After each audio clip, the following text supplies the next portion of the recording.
আল্লাহ রাব্বুল আলামিন বলেন, কিতাবুন উনজিলা ইলাইকা ফালা ইয়াকুন ফি সাদরিকা হারাজাম মিনহু লিতুনদিরা বিহি ওয়া যিকরা লিল মুমিনিন। আল্লাহ বলেন, এই যে একখানা কিতাব, এটা আপনাকে আমি দিয়েছি। এই একটাই মাত্র কিতাব পৃথিবীতে পাঠিয়েছি, বাকি যা দুনিয়ায় পাঠিয়েছি সব এই কিতাবের ব্যাখ্যা। প্রশ্ন আসতে পারে, বড় বড় আসমানি কিতাব আছে এখন 3টা, ছোট সহিফা আছে 100টা, ওইগুলো ওগুলো কিতাব, কিন্তু কিতাবের ব্যাখ্যা। এটা নাজিল হওয়ার আগে যত কিতাব, যত বই বলেন, পুস্তক বলেন, আল্লাহ দুনিয়াতে পাঠিয়েছেন, প্রত্যেকটা কিতাব এই কিতাবের ব্যাখ্যা করার জন্য এসেছিল।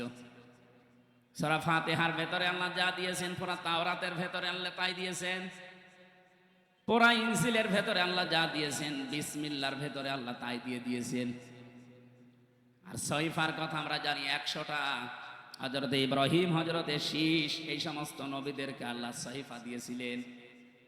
এই নবীগুলো যত কিছু দুনিয়ার মানুষকে জানিয়েছে সব আল্লাহ পাক সূরা ইখলাসের ভেতরে দিয়ে দিয়েছেন। সুতরাং এই একটাই মাত্র কিতাব। হে নবী, আপনাকে আমি এটা দিয়েছি, শুধু চুমা খাবেন আর মাথার উপরে রেখে দেবেন। এদেশে তো এটা চলে। এই কিতাব আমি কেন দিলাম জানেন? হাদা বায়ানুল লিন্নাস। আপনি এটা বর্ণনা করবেন মানুষের সামনে। কোন মানুষ? লিন্নাস, লাম শব্দ ব্যবহার করা হয় আরবি গ্রামার অনুযায়ী 13টা অর্থে। এখানে 9 নাম্বার অর্থে লেখা আছে লাম ব্যবহার করা হয় জীবিত মানুষদের জন্য। কাদের জন্য? এখানে যারা আছেন জীবিত না মরে গেছেন? সুতরাং বর্ণনা আজকে আপনার জন্য। যদিও 15.5 বছরের নিয়মটা অনেকে তুলে দিয়েছিল। কোরআন আপনি পড়বেন, বোঝাবেন, পড়েন, বোঝান মরা মানুষকে। জীবিত মানুষদেরকে কোরআন শোনাবে ব্যবস্থা করলেই বন্ধ করে দিত। এমনকি এমন সিস্টেম তৈরি করে রেখেছিল, 14 জায়গায় পারমিশন নেওয়া লাগবে। ও ছাতা কেউ নেবেও না, কোরআন শুনতেও যাবে না। অলিখিত একটা ঘোষণা ছিল, কোরআন যেন মানুষ শুনতে না পারে। এই উপলব্ধিটা ছিল আবু জেহেলের। 1500 বছর আগেও জেনেছিল যে আমি যে চেয়ারে বসে আছি এটা তো অবৈধ চেয়ার। জনগণ যদি মুহাম্মদুর রাসূলুল্লাহর কণ্ঠে কোরআন শোনে আর কোরআন যেটা বলতে চায় ওটা যদি বুঝে ফেলে, তাহলে আমার যে চেয়ার আছে এ চেয়ার থাকবে না। কথা বলেন না কেন? এই 15.5 বছরে যারা ছিল ওরা আবার ভালোভাবে বুঝতো যে কোরআন যেটা বলতে চায় ওটা আমাদের সাথে মিলবে না। এই জন্য বিভিন্ন জেলাতে গেলেই বলে, হুজুর আমাদের বিরুদ্ধে বলবেন না। আরে ভাই, আপনার পক্ষে বলার মতো কোনো আয়াত তো কোরআনে নেই। আছে? ছাত্রলীগকে নিষিদ্ধ করার পরে অনেকে বলছে না ঠিক হয়নি। ওদের নিষিদ্ধ করার 1000 কারণ আমি জানি। বিশ্বজিৎকে হত্যা মামলায় যে লোকটা আমার সাথে 3 বছর জেলে ছিল, আবরার ফাহাদকে হত্যা মামলার 16 জন আমার পাশে ছিল। ওরা কেন এই কাজগুলো করেছে, কাদের নির্দেশে করেছে, সব এখন আফসোস করছে। ওদেরকে নিষিদ্ধ করার জন্য 1000 কারণ আমি জানি, কিন্তু ওদেরকে আপনি জায়েজ ভাবে কাজ করতে দেবেন একটা কারণ বলতে পারবেন না। ওরা যে এইভাবে বৈধভাবে দেশে চলবে কোনো কারণ নেই। 5 আগস্টের আগের দিন 4 তারিখে আমি দেখেছি একটা ছেলে হেঁটে যাচ্ছে আর হেলমেট মাথায় দিয়ে এরকম একটা বড় সোরা নিয়ে, মনে হচ্ছে গরু কোপ মারছে। এই দৃশ্য তামাম দুনিয়া দেখেছে। ওই ছেলেটা বেঁচে আছে কিনা আমি জানি না। এরপরও আপনি কোন বিবেকে বলেন যে ওদেরকে নিষিদ্ধ করা ঠিক হয়নি?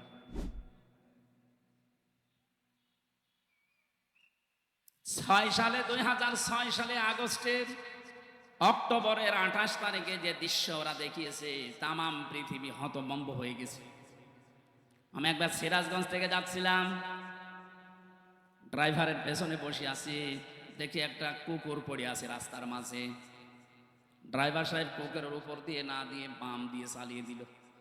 গাড়ি একটা ঝাঁকি দিয়ে উঠেছে। জিজ্ঞাসা করলাম, আপনি এমন করলেন কেন? এখন উল্টিয়েছে তো গাড়ি। ড্রাইভার আমার বলছে, হুজুর দেখেন না একটা কুকুর পড়ে আছে, আমি ডবল করে চাকা চালাবো, আমার বিবেক নেই।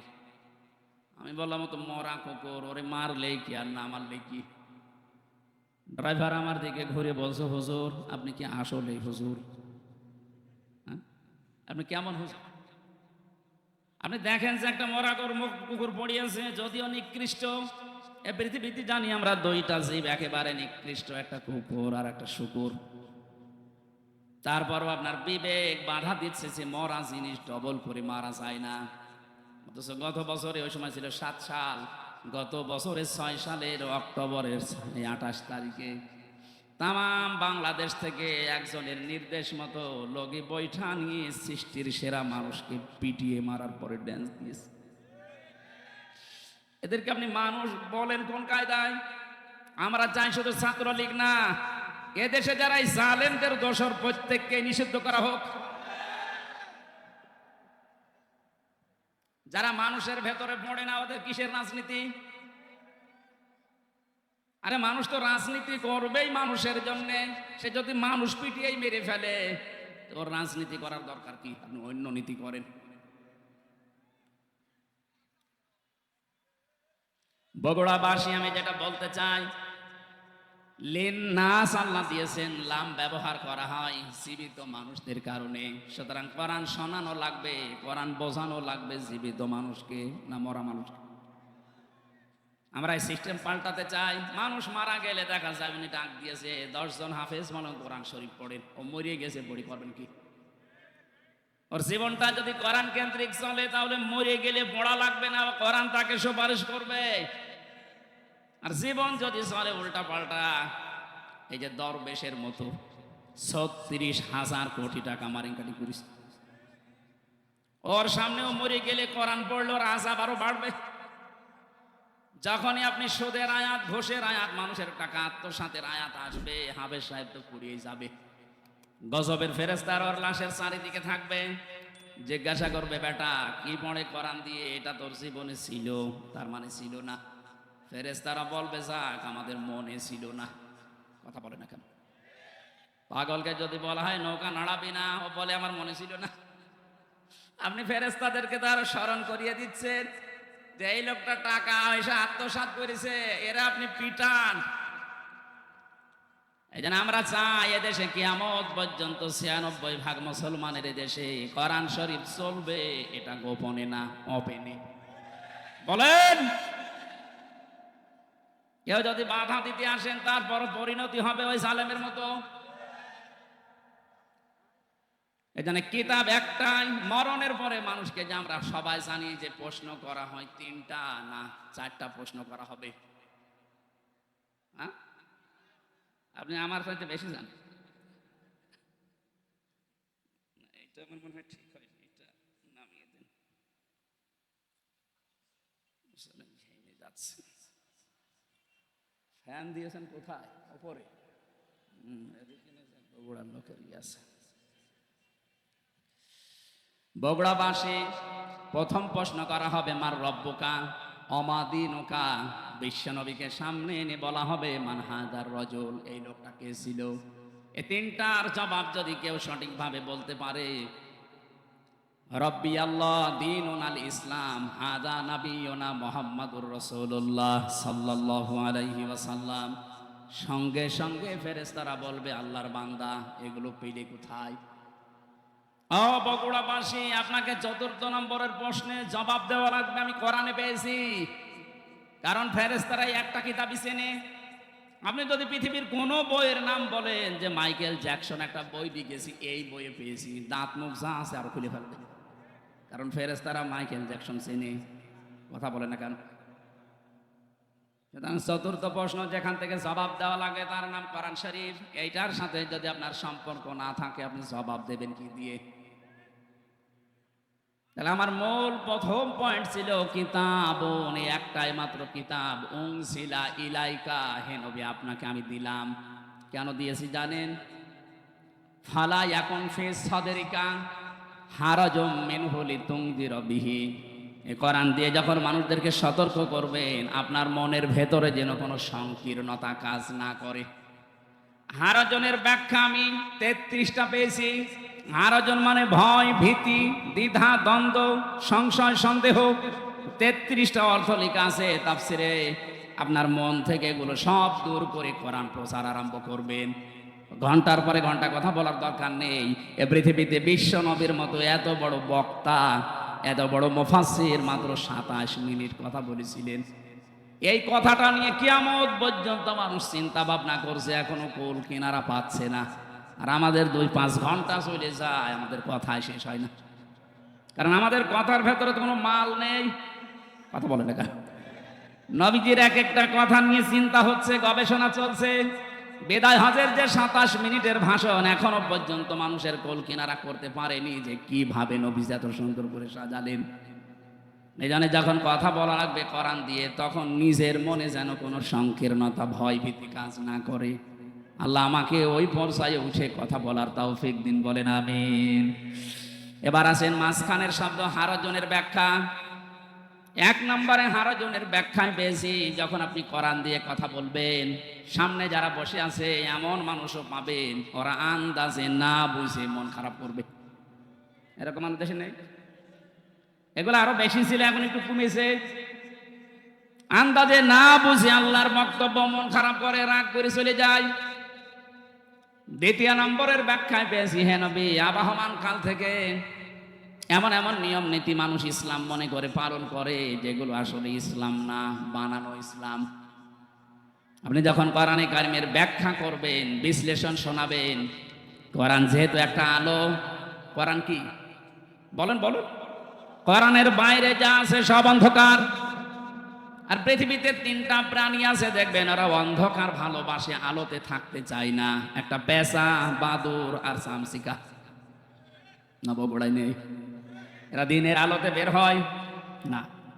রাতের আধার যখন বেশি হয়, অন্ধকার হয় বেশি, তখন বের হয়। বের হয়ে স্থির থাকে না, মানুষের ফসল নষ্ট করে। একলা বসেন, বিভিন্ন জিনিসে হানা দিয়ে ওগুলো নষ্ট করে ফেলে। এই জন্য ওদের নামও দেখেন এরকম ডিজিটাল নাম, পেঁচা, বাদুর, চামচিকা। নাম শুনলেই মনে হচ্ছে চেহারা মনে হয় একেবারে ঐশ্বরিয়া রায় হবে। পেঁচা নাম শুনলেই মনে হচ্ছে না চেহারা কেমন হবে? হ্যাঁ, কেউ যদি পেঁচা একবার দেখে, ওকে আর একবার দেখতে মন চাবে। ওদের কাজ কারবারও এরকম, খালি মানুষের ফসল নষ্ট করবে, কলা নষ্ট করবে, পানের বরজ নষ্ট করবে। দিনের আলো, সূর্যের আলো ওদের ভালো লাগে না, এই জন্য রাতের আধার ওরা বেছে নেয়, ক্ষতি করে মানুষের। এই পৃথিবীতে কোরআনের আলো, ইসলামের আলো, হাদিসের আলো যাদের ভালো লাগে না, মানুষের তৈরি করা নিয়ম নীতি যেহেতু অন্ধকার, শিরিক, বেদাত, জুলুম, কুফর, এগুলো সব অন্ধকার। এগুলোর পথ তারা বেছে নেয়, শিরিকের মাধ্যমে, বেদাতের মাধ্যমে মানুষের দুনিয়ার ঈমান আমল নষ্ট করে।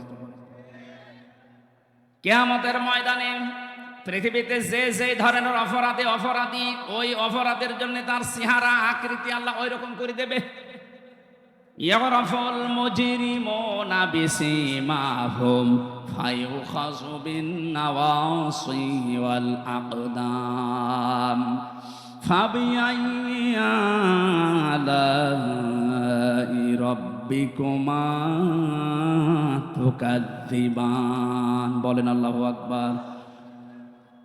আল্লাহ বলেন, অপরাধী যারা পাপিষ্ঠ, ওদেরকে কিয়ামতে ওদের চুলের মুঠি ধরে আর পা ধরে আমি তুলবো, যেন অপমান বেশি হয়। আমরা ছোট ছোট বাচ্চাদেরকে দেখি, যখন দোল দেওয়া হয়, দোল না যার গরিব মানুষ নেই, মার বাবা কেউ হাত ধরে 2 জন, কেউ পা ধরে 2 জন, এভাবে দোল দেয়। দোলে দোলে বলে না। কিয়ামতের ফেরেশতারা এই পাপিষ্ঠ মুজরিম যারা আছে, সেই ধরনের অপরাধী, ওর চেহারার ভেতরে আল্লাহ এটা ফুটিয়ে তুলবে। ওই চেহারা নিয়ে কেউ হাত ধরবে, চুল ধরবে, কেউ পা ধরবে, এভাবে দোলে দোলে এক দোলে দেবে জাহান্নামের মাঝে। এখানে আমার শিক্ষা দেওয়ার বিষয়, যারা দিনের আলো, সূর্যের আলো না ভালো লাগার কারণে অন্ধকারের পথ বেছে নিয়ে ওদের নাম ওলট পালট হয়ে গেছে। আমরা দুনিয়াতে যারা ইসলামের আলো, কোরআনের আলো সহ্য হয় না, এ চেহারা যত সুন্দর হোক, আল্লাহর কসম এ চেহারা থাকবে না। দুনিয়াতে যে যে ধরনের কাজ করেছেন, ওই চেহারা আপনাকে আল্লাহ ফুটিয়ে তুলবে। পৃথিবীতে দেখবেন এই যে শুকরের কাজ কি, নিজের মেয়ে, ছেলে, বউ এগুলো নিয়ে যায়, এক জায়গায় বসে বসে আর একজনের সাথে গল্প করে, আর ওগুলো সব কচু খেতে ছেড়ে দেয়। যাদের সাথে ছেড়ে দিয়েছে সবই তো ওর মাহারাম নাকি? দুনিয়াতে বহু এই শুকর মার্কা মানুষ দেখতে পাওয়া যায়, নিজের বউ সুন্দরী, নিজের মেয়ে, নিজের পুত্রবধূ এগুলো নিয়ে যায় মার্কেটে, বিভিন্ন অনুষ্ঠানে, দোকানে, নিজে এক জায়গায় বসে বসে গল্প করে, আর ওগুলো সব আল্লাহর রাস্তায় ছেড়ে দিয়েছে। বেশি বললাম। অনেকে এমনও দেখা যায় নিজের স্ত্রী যদি একটু সুন্দর হয়, ও দিশায় পায় না করবে কি, ও মনে করে মানুষকে দেখাতে পারলে সওয়াব। আমি যখন বিশ্ববিদ্যালয়ে ছিলাম, ওই সময় দেখি কুষ্টিয়ার ওই যে গোল চত্বরে একজন নিয়ে যাচ্ছে মোটর সাইকেলে করে তার বউ। সালাম দিলাম, বললাম, কে? তোমার ভাবি। কি পরিয়েছেন, কি শাড়ি না মশারি? একবার তাকানোর পর তাকানো যাচ্ছে না, এত পাতলা। আমার কানের কাছে মুখ নিয়ে বলছে, হামজা, আমি তো সারা জীবন দেখলাম, আমি আর কত দেখবো, এলাকার মানুষের হক নেই। হক আদায় করে রাখছে।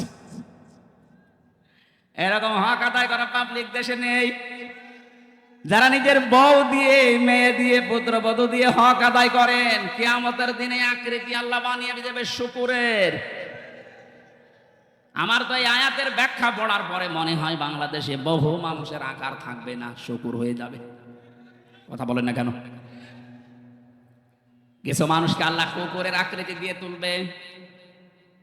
কুকুরের স্বভাব হচ্ছে, আপনি দুইটা কুকুরকে খাবার দেন, একটাকে যা দিয়েছেন ও মরণ পর্যন্ত খেলেও শেষ করতে পারবে না, এত খাবার ওরা। তারপরও দেখবেন পাশে প্রায় হামলা দেয়। 15.5 বছরে যারা অর্থ কামিয়েছেন, আমার মনে হয় ওরা 14 বংশ যদি দুনিয়ায় থাকে শেষ করতে পারবে না, এরপরও জনগণের প্রায় হামলা দিয়েছে। গতকালকে 1 সচিব ধরা পড়েছে, এই যে রাত্রে। এত টাকা পয়সা আপনি পেলেন কোথায়? আমি একজন ওসি সাহেবকে পড়াতাম, ওই সময় 9 সালে যখন ভার্সিটিতে প্রথম ভর্তি হই। ওনার বেতন মাত্র ওই সময় 32,000 টাকা। ওনার ছেলে মেয়ে বউ ঢাকাতে যে ফ্ল্যাট নিয়ে থাকে, ওটার ভাড়া হচ্ছে 55,000 টাকা। আমি একদিন বললাম, স্যার, আপনার বেতন 32,000, অথচ আপনার ফ্ল্যাট যেটা ভাড়া আছে, আপনার বউ ছেলে মেয়ে থাকে ঢাকাতে, এটা 55,000, কিভাবে কি? হুজুর, সব আল্লাহ চালায়। কে চালাচ্ছে? সব আল্লাহ চালাচ্ছে।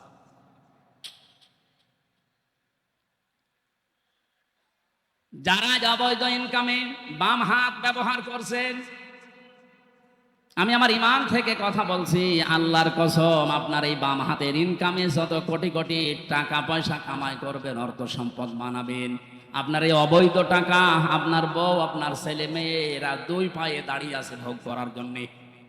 কিন্তু এগুলোর দ্বারা যে অপরাধ, যে গোনা হবে, একটা গোনা আপনার ছেলে মেয়ে বউ কেউ নেবে না। এগুলো সব কাট হয়ে যাবে চোখ বন্ধ হওয়ার পর। ফাইদা নুফিখা ফিস সূরি ফালা আনসাবা বাইনাহুম ইয়াউমাইযিন ওয়ালা ইয়াতাসাআলুন। সূরা মুমিনুনের ভেতরে আল্লাহ জানিয়েছেন, চোখ যখনই বন্ধ হয়ে যাবে, মানুষের পৃথিবীতে যত রকমের সম্পর্ক আছে, আত্মীয়তার হোক, রক্তের হোক, দলীয় হোক, যত রকমের সম্পর্ক সব আমি আল্লাহ কাট করে দেব। নসবের বহু বছর আনসাব, একটা সম্পর্ক তো থাকবে না। এ প্রশ্নপত্র হাতে পাওয়ার পরেও যদি কোনো জ্ঞানী মানুষ আমরা ফেল করে বসি, তবে আমাদেরকে 5 থেকে 3 না 5 থেকে 1 নামানো দরকার। আমি সহ যারা আছি এরকম পাগল, আজকে থেকে আর পাগলামি যেন না করি। আমার কথা বুঝতেছেন? কিয়ামতে যদি কুকুরের সুরত নিয়ে ওঠা লাগে, আমি কি করলাম এ বিশাল সম্পদের পাহাড় তৈরি করে? আমি ভোগও করতে পারলাম না। দুনিয়াতেই যদি এই অপমান, এই যে সচিব যিনি ধরা পড়েছে রাতে, ওনার যে এখন কি হবে উনি জানি, আর আল্লাহ জানে। আর ইসলামী রাষ্ট্র হলে ওনাকে তো এখন ফাঁসাবা হয়তো। যেই কয়জনই ধরা পড়েছে আপনি তাকান, এক একজনের শুনলাম 620টার উপরে বাড়ি আছে তার, সারা পৃথিবী মিলে। ভ্যান চালকের মতো যদি হালাল রোজে উপার্জন করা লাগতো, কিয়ামতের আগে এই পৃথিবীতে কেউ 620টা বাড়ি বানাতে পারত না। অথচ 15.5 বছর অলরেডি অনেকে বানিয়েছে। 350 এমপি এবং নির্বাচন কমিশনের যে 15 জন দায়িত্বে ছিল, একজন পটল তুলেছে, এখনো 14 জন আছে। প্রত্যেকের এখন হিসাব নেওয়া হচ্ছে যে টাকা পেলেন কোথায় বলেন। ইসলাম যদি এদেশে থাকতো, হিসাব না, শুধু ধৈর্য আর প্রমাণ হলেই আল্লাহ ফাতে করে দিত।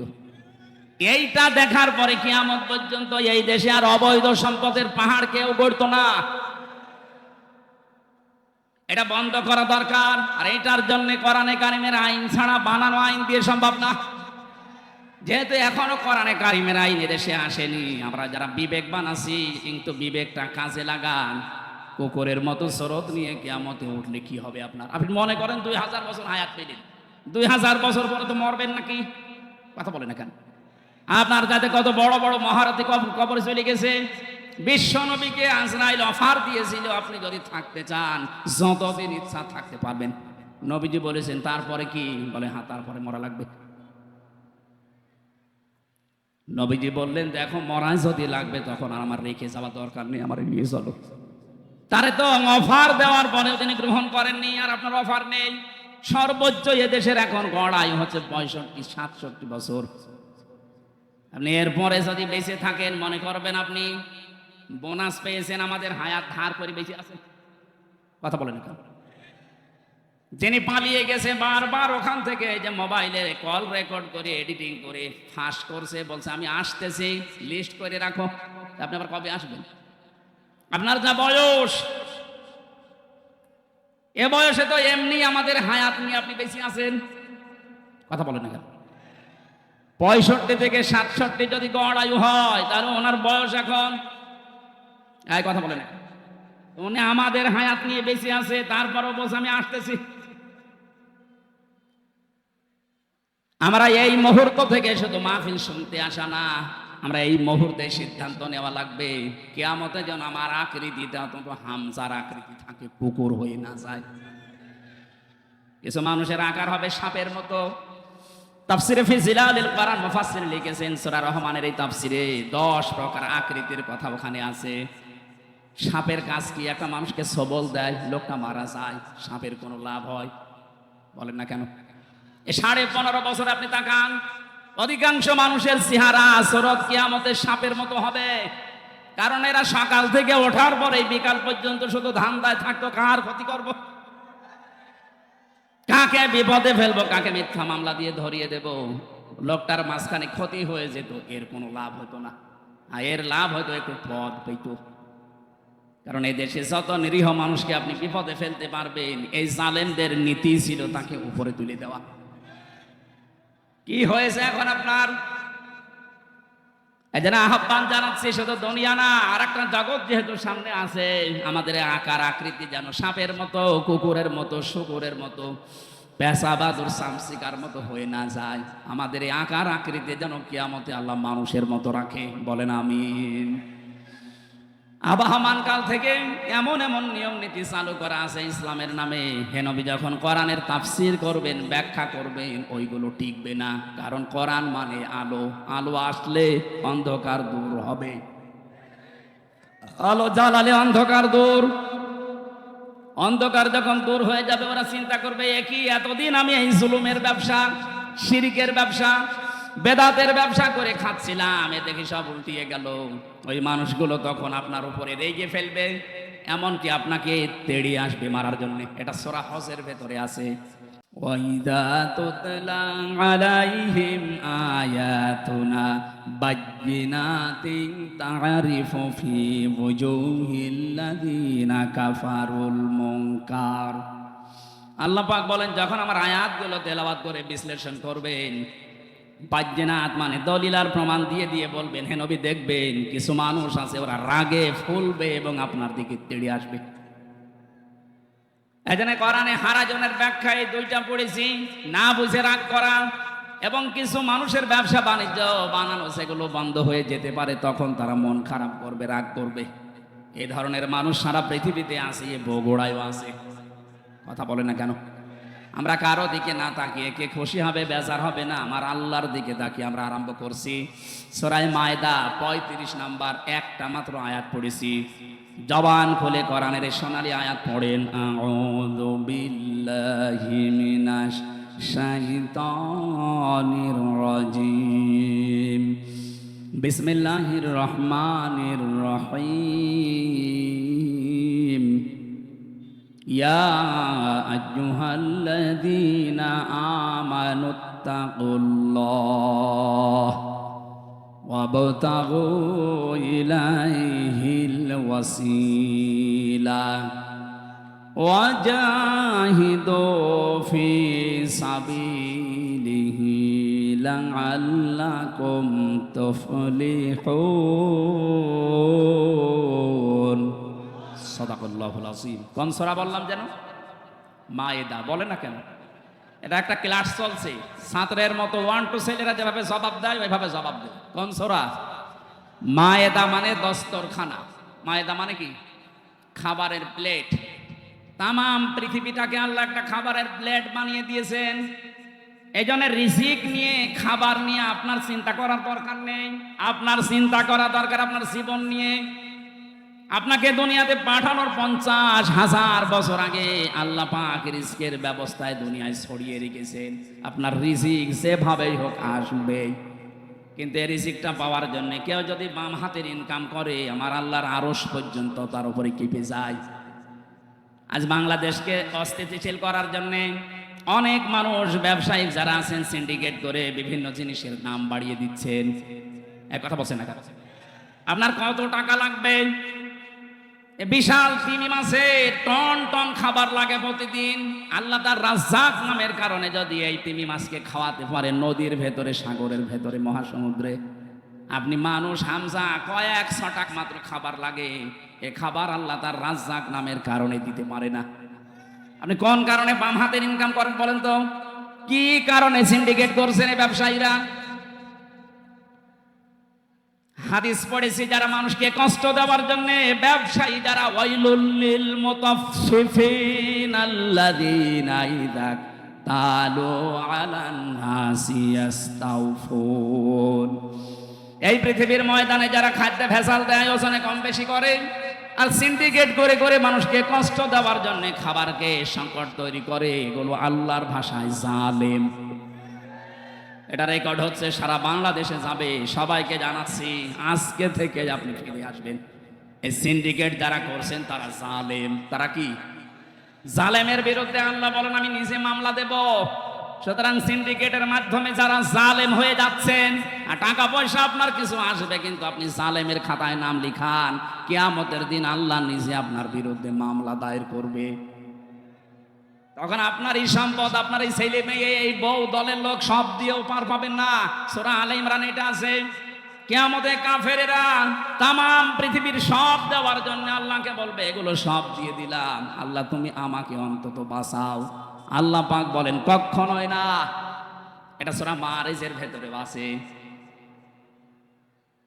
ইয়াওয়াদ্দুল মুজরিমু লাউ ইয়াফতাদি মিন আযাবি ইয়াউমিদিন বিবানি ওয়া সাহিবাতিহি ওয়া আখি ওয়া ফাসিলাতিহি আল্লাতী তুবি ওয়া মান ফিল আরদি জামিআ সুম্মা ইউনজি। আল্লাহ পাক বলেন প্রথমে যখন বিচার করব, এই মানুষগুলোর যারা জালেমের তালিকায় নাম আছে এদেরকে ডাক দেওয়া হবে। সিন্ডিকেট করলে তার নাম আল্লাহর তালিকায় কি বলেন তো? আরো জোরে, জোর হলো না, আর একবার। এদেরকে ডাকার পরে ওরা বলবে আল্লাহ আমার এই যে মেয়ে আছে, আমার বউ আছে, আমার স্ত্রী সন্তান আছে, আমার টাকা পয়সা আছে, আমি কামাই করেছি বৈধ অবৈধ মিলে, অমাং ফিল আরদি জামিআ, এমনকি দুনিয়া যা আছে আমার স্থাবর অস্থাবর সব আমি দিয়ে দিলাম। এগুলো কি আর কি মনে হচ্ছে আপনার কাছে? আল্লাহর কথা কোনো মিথ্যা নেই। আল্লাহ বলেন এর পরেও লোকটা কেঁদে কেঁদে শেষে বলবে সুম্মা ইউনজি, আমাকে আপনারা মাফ করেন। আজকে সচিব যেভাবে হাত জোড় করেছে সেনাবাহিনীর কাছে যে যা আছে সব নিয়ে যান, আমারে বাঁচান, ওরা ছেড়ে দিচ্ছে। সেনাবাহিনী যদি আপনাকে না ছাড়ে অবৈধ ইনকামের কারণে, কিয়ামতে মাহশারে আদালতে কোটি কোটি মানুষ থাকবে, সবার সামনে আপনার বিচার হবে। আল্লাহ পাক বলবেন না, কাল্লা, কখনোই না, ইন্নাহা লাযা, করে আমি লাজাই দেব। লাজা কি?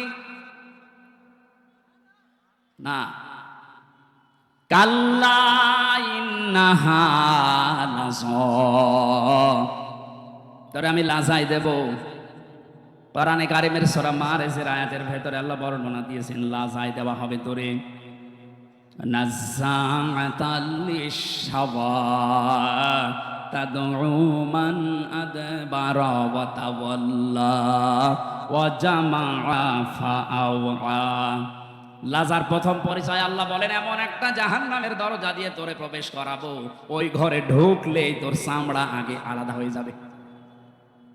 পৃথিবীতে বহু শাস্তির জায়গা আমি দেখেছি।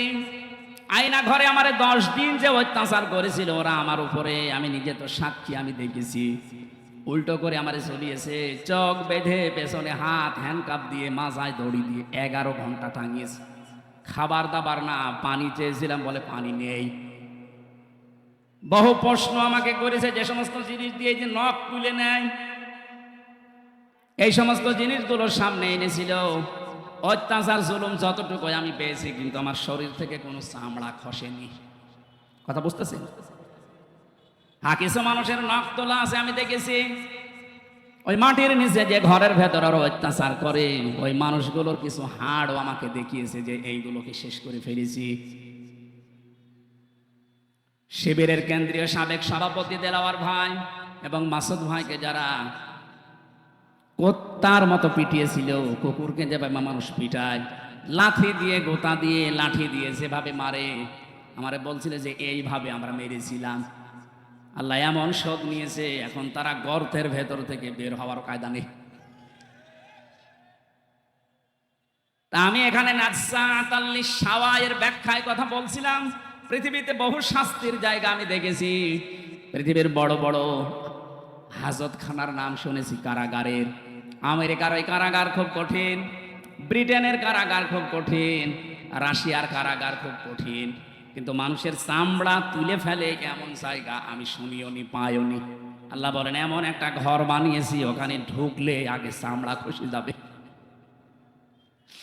এই লাজা কাদেরকে ডাকবে জানো? 2টা গুণ যাদের ভেতরে আছে, তাদউ মান আদবারা ওয়া তাওয়াল্লা, ওদেরকে লাজায় ডাক দেবে, আসো ভাতিজা আসো। বলে না এটা? আসো ভাতিজা আমার দিকে আসো। কাদের? যারা সত্যকে সত্য জানার পরে মুখ ফিরিয়ে থাকতো। এ বাংলাদেশে এই রোগ বেশি, চোখে আঙ্গুল দিয়ে দেখিয়ে দেওয়া হয়, এরপরও ঘাড় ঘুরিয়ে চলে যায়। তারা কি করা লাগবে? ফেরেশতা এসে আপনাকে পিটাবে, তাহলে তো সব হয়েই গেল। নবীজিকে আল্লাহ জানিয়েছেন, হে নবী আপনি দাওয়াতি কাজগুলো করেন। ওরা যে মানতে চায় না, ওরা কি চায়? ওরা কি চায় যে মেঘ থেকে কেউ এসে আপনার নবুয়তের সাক্ষী দিক। এরকম যদি কেউ দেয় তাহলে আমার দুনিয়ায় পাঠানোর দরকার কি? এটা তো পরীক্ষার জায়গা। আমাকে না দেখে ওরা ফিরে আসে কিনা আমি এটা দেখতে চাই। সুতরাং সত্যকে সত্য জানার পরেও যারা মুখ ফিরিয়ে চলে যান, ঘাড় ঘুরিয়ে চলে যান, আপনার স্থান হবে ওই লাজায়। গেলে আপনার চামড়া আগে খসে যাবে। ও জামাআ ফাআওয়া, 2 নম্বরে যারা মাল সম্পদ জমা করে আর বারবার হিসাব করে কত হচ্ছে। 15.5 বছরে বহু মানুষ এই করেছিল, শুধু জমা করতো আর হিসাব করতো কিরকম হয়েছে। একটাও এখন ভোগ করার কোনো কায়দা আছে? এখন যে দাবি করবে এইটা আমার, দাবি করলেও মার খাবে। আমার ভাইরা, আমি যে কথাটা তুলেছিলাম, সূরা মায়েদা আল্লাহ রাব্বুল আলামিন জানাতে চেয়েছেন, বান্দা মাত্র কয়েক 6টা খাবার লাগে তোমার জন্য। এতটুকু খাবারের জন্য তুমি ডান বাম হাত কিছু মানো না, সব হালাল করে নাও বাবা, শাহজালাল সব হালাল। অথচ তামাম দুনিয়াটা আমি দস্তরখানা খাবারের প্লেট বানিয়েছি। আজ যারা সিন্ডিকেট করে করে মালের দাম বাড়িয়ে দিচ্ছেন, কিয়ামতে আপনাকে আল্লাহ নিজে লাজায় ঢুকিয়ে দেবে। বলেন নাউজুবিল্লাহ। এটা শুধু যদি বগুড়ার জন্য হয়তো এই আয়াতগুলো আমি পড়তাম না, সারা বাংলাদেশ সহ বিশ্বের সব জায়গায় এটা বিভিন্ন ভাষায় যাবে। সবাইকে উদ্দেশ্য করে বলছি, আমরা যেন পাগলামি না করি। কার জন্য করছেন? যার জন্য করছেন ওইটাই আপনার দুশমন হয়ে দাঁড়াবে। আল্লাহ পাক এই সূরাতে যতগুলো আয়াত দিয়েছেন, মাত্র একটা আয়াত আমি পড়লাম, 120টার উপরে আয়াত আছে।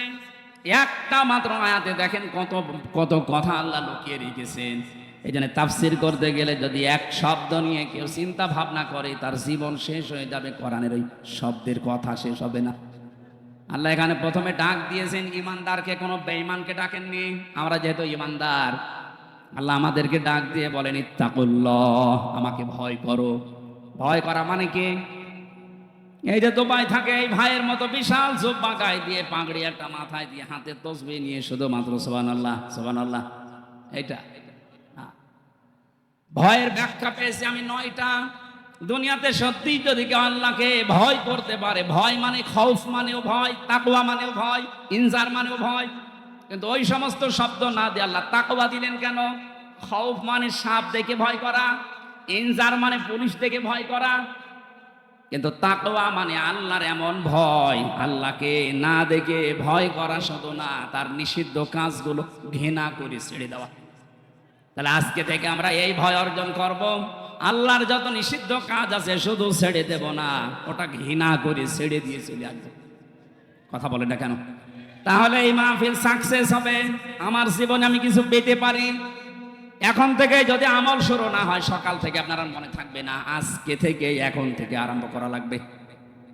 যাদের কাছে আল্লাহর নিষিদ্ধ সেই জিনিস আছে, এই মুহূর্তে এটা বাদ দেওয়া লাগবে, শুধু না ঘৃণা করে। কি করে বলেন বলেন? এই যে মোবাইল, এই মোবাইলে অনেক মানুষের এমন কিছু আছে যেটা নিজে নিজে দেখলে আনন্দ পায়, ভালো লাগে, মজা লাগে, আর অন্য কেউ দেখলে লজ্জা পায়। এই কথা বলছেন কেন? এইটাই নিষিদ্ধ।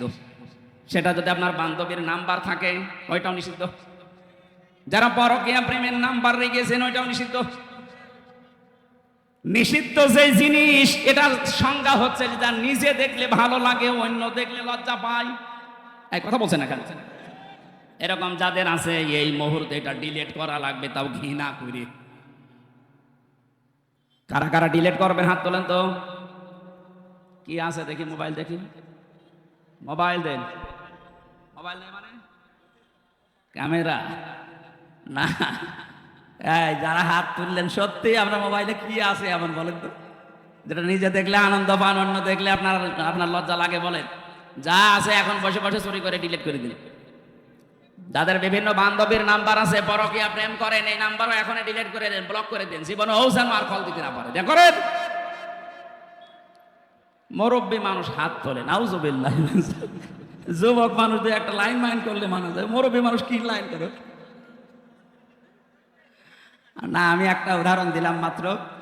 তাকওয়া মানেও ভয়, খৌফ মানেও ভয়। খৌফ আল্লাহ দেয়নি, দিয়েছেন তাকওয়া। তার মানে আল্লাহর নিষিদ্ধ কাজ আজকে থেকে যেটা যেখানে বাঁধবে, ওটা শুধু ছেড়ে দেবেন না, ঘৃণা করে ছেড়ে দেবেন। এই তাকওয়া যদি কেউ অবলম্বন করে, কোরআনে কারীম জানিয়েছে দুনিয়া আখিরাত মিলে আল্লাহ তাকে 27টা উপকার করবে। সুবহানাল্লাহ বলতে পারেন না?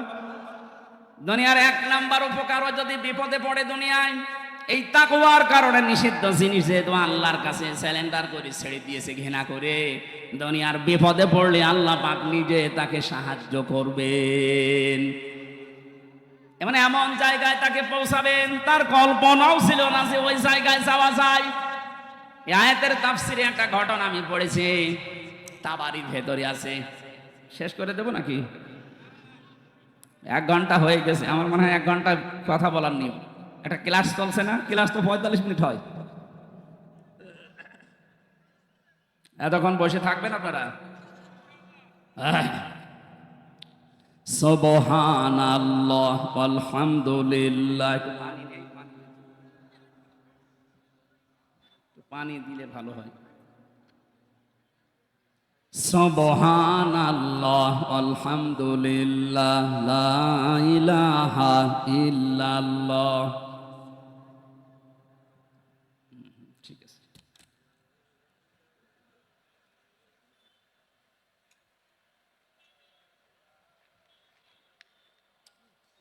জিনিসপত্র তো ভালোই লাগিয়েছে না? ঠিক আছে, রুচি আছে এদের। সুবহানাল্লাহ আলহামদুলিল্লাহ লা ইলাহা। এই আমি জিকির করতে বললাম, আপনারা কি করেন? মহিলা প্যান্ডেলে যদি বলতাম যে জিকির করেন, তো আমার মনে হয় যদি 2-3 গুণ আওয়াজ বেশি দিত। আপনারা কি পুরুষ মানুষ আছেন তো? দেখেন তো, আগে দেখেন। জবান খুলে পড়েন সুবহানাল্লাহ আলহামদুলিল্লাহ লা ইলাহা ইল্লাল্লাহ। আলহামদুলিল্লাহ লা ইলাহা ইল্লাল্লাহ সুবহানাল্লাহ আলহামদুলিল্লাহ লা ইলাহা ইল্লাল্লাহ লা ইলাহা ইল্লাল্লাহ মুহাম্মাদুর রাসূলুল্লাহ। বগুড়াবাসী আল্লাহ রাব্বুল আলামিন পরের শব্দে আমাদেরকে জানিয়েছেন ওয়াবতাগু ইলাইহিল ওয়াসিলা, আমি আল্লাহ পর্যন্ত পৌঁছাতে। আরে ভাই এর ভেতরে নিয়ে আসার সময় এখন কি আশ্চর্য, ঠিক আছে জান, কি আশ্চর্য, শেষ হলে নিয়ে আসেন।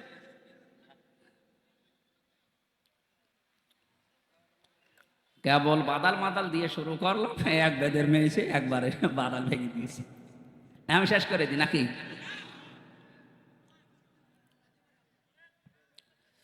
বগুড়াবাসী ওয়াবতাগু ইলাইহিল ওয়াসিলা, এই শব্দের ব্যাখ্যায় আমরা বিশেষ করে বাংলাদেশ, ভারত, পাকিস্তান এই তিনটা দেশে একটু ঝামেলা আছে।